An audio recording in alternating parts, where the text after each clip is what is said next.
Okay, so the US ambassador to Canada said something this week that he probably shouldn't have said out loud, on camera. His exact words. The message I'm trying to say is not necessarily the message you are receiving. He's basically saying if we don't like hearing the message, that's on us. And this week, he stood in a room full of business leaders and basically gave a, we're open for business speech. But it doesn't line up with his Supreme Overlord's message that happened on Tuesday. Because Taco Tuesday, well, I guess he did it on Tuesday, basically said he doesn't need anything from Canada. So I have to ask, which is it? Do you need stuff from Canada or do you not? This yo-yoing back and forth between yes, we need Canada and no, we don't need Canada is really getting old. And it shows how unprofessional this US administration is. But this video I'm going to show you with Pete Hoekstra in it, there's nothing professional about it. Even Todd Maffin created a video on this. This fucking goof again? This is Pete Chucklehead Hoekstra, the ambassador the Americans have foisted on us. I think Todd has the best opening to his videos. But if you want to watch the rest of his video, I'll leave a link in the description below. Give him the view. But Pete Hoekstra has been a pain in the ass for Canada for the last, 16 months? And there has been a petition that I've been featuring on my channel for the last, 4 weeks maybe? And currently this petition is at 25,392 signatures at the time I'm editing this video. And the TLDR for this one is basically get Pete Hoekstra reviewed or kicked out of our country. I think we're at that stage right now. And I know a lot of people are saying, let's keep Pete Hoekstra in the country because he's a good reminder of the chaos going in the United States. And I totally understand that. But it crosses the line for me when there's signs that he's interfering with the Alberta separatist group. So I am encouraging all the Canadians that are viewing this right now to check in my description and look at the petition 7124 and read it all on your own, and you can decide if you want to sign it or not. And on a related note, I did receive an email from the office of Alexandre Boularice, thanking me for featuring this on my channel. They even said several people have written to inform us that they now signed thanks to your intervention. I can't take credit for all 25,000. This is being featured on Reddit and as well as other creators. But collectively together, we need to put some attention on this petition. It closes on June 25th. So if you're undecided, maybe just wait till you finish the end of my video and then you can decide. Alright, with that said, let's get started on the clip with Pete Hoekstra. Let me see if I can get myself mentally prepared for this. Alright, I think I'm good. Let's go. I know you've been looking at doing business in Europe on defense. You're not going to be doing it on Gen 6. You may get an invitation to join the U.S. as part of a consortium to do the 6th gen on fighter planes. Your choice. You want to partner with the U.S. or not? Not our decision. That's one where, you can decide yes, or you say, no, Pete, we've told you that we're diversifying, we're getting away from America on defense stuff. We're not going to partner with you on Gen 6. It's kind of like, okay, but we will build the plane. It will get done. We'll see who wants to partner with us. And Canada, I'm sure, will be invited to be part of that process. Now, I've seen reports that Canada is looking to have a mixed fleet, like half F-35s and half Gripens. I think that's a mistake if you ask me, but that's just my opinion. I wouldn't trust a single F-35 in our possession. But you can see what Pete Hoekstra is doing here. He's playing the whole okay, well, if you don't want it, we got other people that will buy it, and it's your loss. But we already know what Pete's ulterior motive is. It's basically just to make sure that we buy it, and most likely guilt trip us as well. One of the things that we've talked a lot about, especially given my hat and my role, is the business community and the role that all the folks in this room play in this really important relationship. And one of the things that I think would be wonderful is to sort of hear your perspective on why North America is still the best place to invest and grow, and opportunities that business folks can be looking towards. Yeah, I mean, like I said, the U.S. we are open for business. Canada is our second largest trading partner. Obviously, we're open to continuing, and with the list of industries that I outlined, and that list was not an exclusive list. There are other places we can go. I don't know if I even mentioned critical or rare earth minerals. So we know how to work together. If your version of working together is strong-arming and intimidation, I'm sorry, but it doesn't really work that way. And when he says that he's got other countries and other areas that they can look to for trading partners if, Canada doesn't accept, I don't think he realizes that other countries are, paying attention as well. The time has really changed where, a lot of countries, they would want to be working with the United States. They want to partner with them. And I still think Pete Hoekstra and the entire U.S. administration feels that the United States, everybody wants to be a part of them. Everyone wants to be partnered with them. The way I see it, and, with my basic knowledge, if I relate it to our tourism boycott, None of us want to be part of the United States anymore. None of us want to visit it anymore. So if you think about it on a government level as well, I'm sure the governments all around the world are thinking the same thing as well. Not only that, but they're probably thinking, do we want to be backstabbed by the President of the United States? Our businesses know how to work together. We have billions of dollars of trade that cross the border each and every day. And some people said, Pete, do you have any friends in Canada? It's kind of like, I don't know, I got to think about that. No, you don't. In fact, you got most of the population hating your guts. But no, it's true. Anybody who touches defense loves to do business with America. They recognize the partnership, and as your prime minister has said, is how over the last 37 years, America has provided a security framework around Canada where Canada has been short.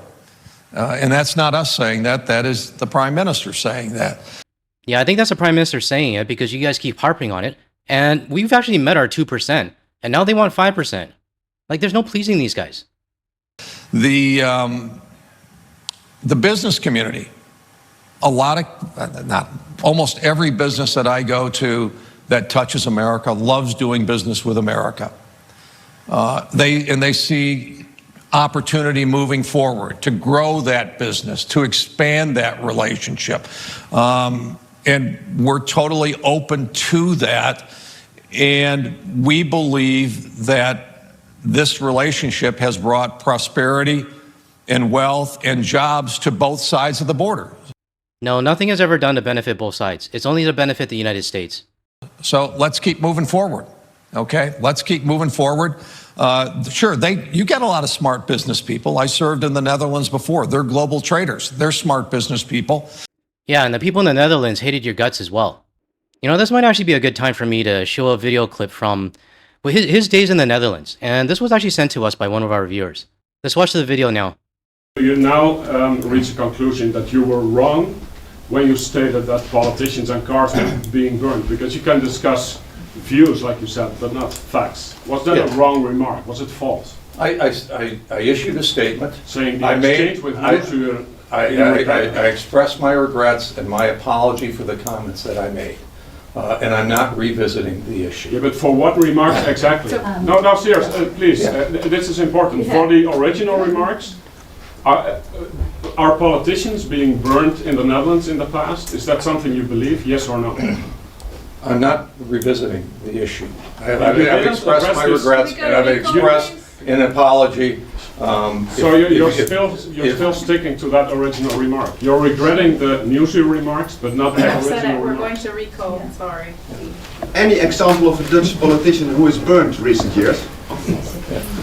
We go to Bonnie. Good morning, Ambassador. Good morning. This is not how this works, guys. Come on. This is the Netherlands. You have to answer questions. Please. This is not how it works.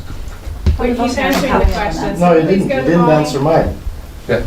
Or Ilko's. Didn't answer his question, didn't answer his question. If we don't have any further questions, then we can We move do. on. No, we Okay, I'm asking. I have to hand it to the media in the Netherlands. I mean, you guys are ruthless, which is good. And I kind of wish our Canadian media was like that as well. Not asking them softball questions, but asking them the real questions and holding them to it.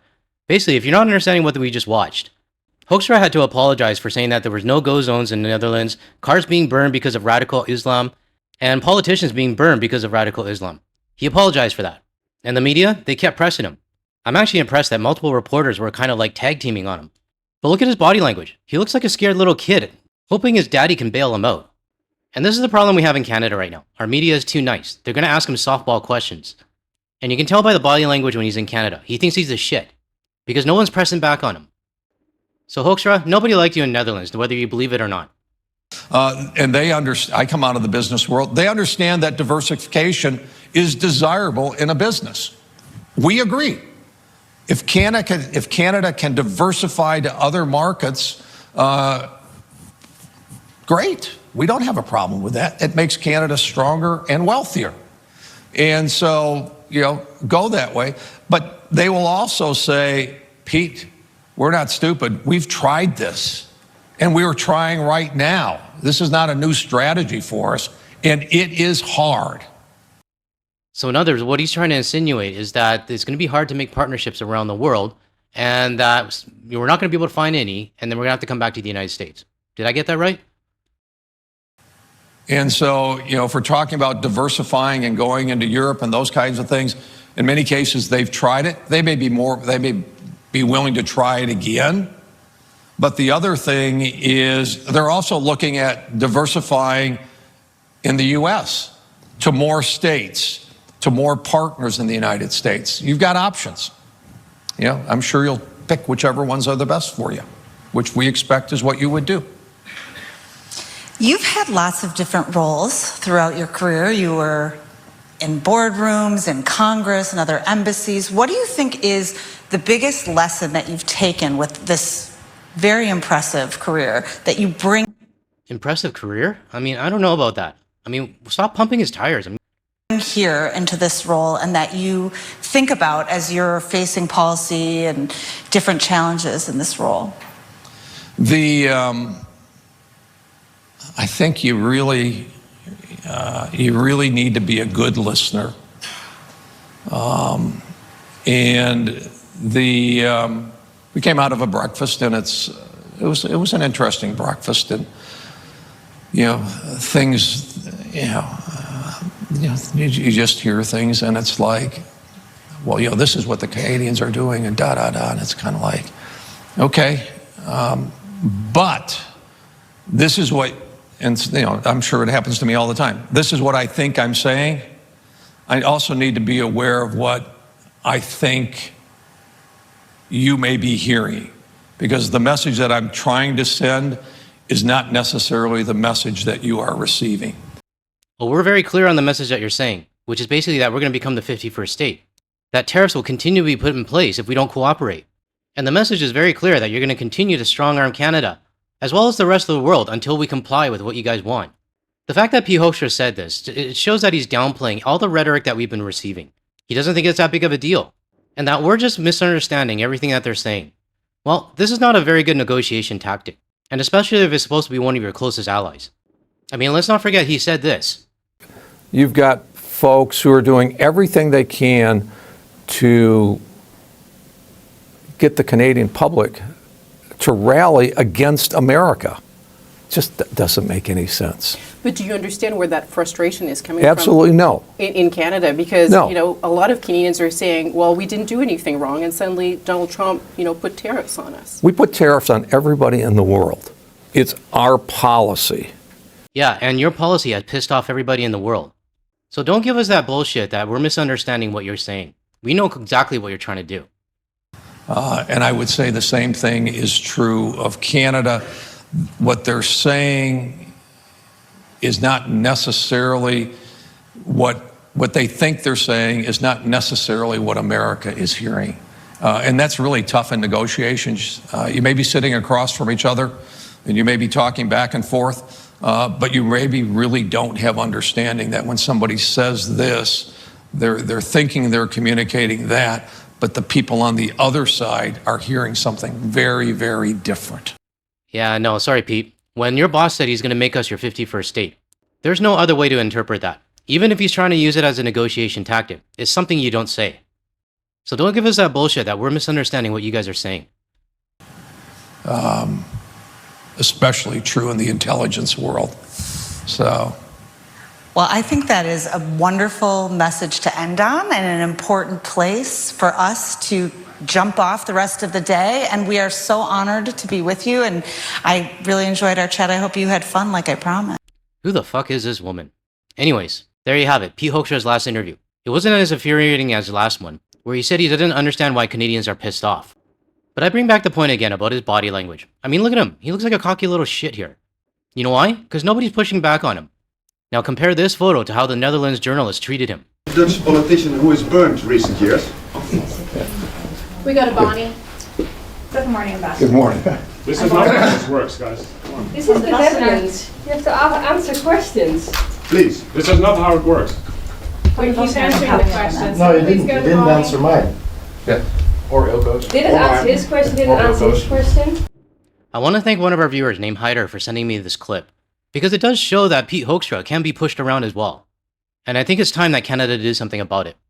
So if you watch this video and you do want to take a look at that petition, The link will be in the description below, and it's petition 7124.